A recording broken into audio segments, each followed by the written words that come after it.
జగన్ నాన్న ఇచ్చాడా మీకు? వీళ్ళ అమ్మ మొగుడు ఇచ్చాడా మీకు?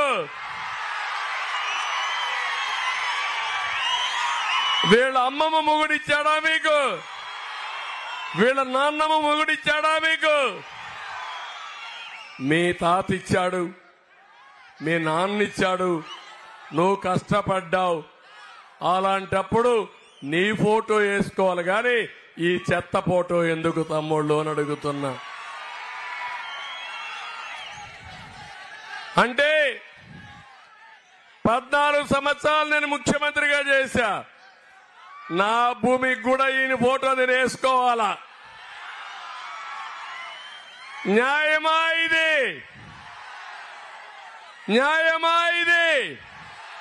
న్యాయం కాకపోతే గట్టిగా చప్పట్లు కూడా చెప్పండి. ఏం చేద్దాం?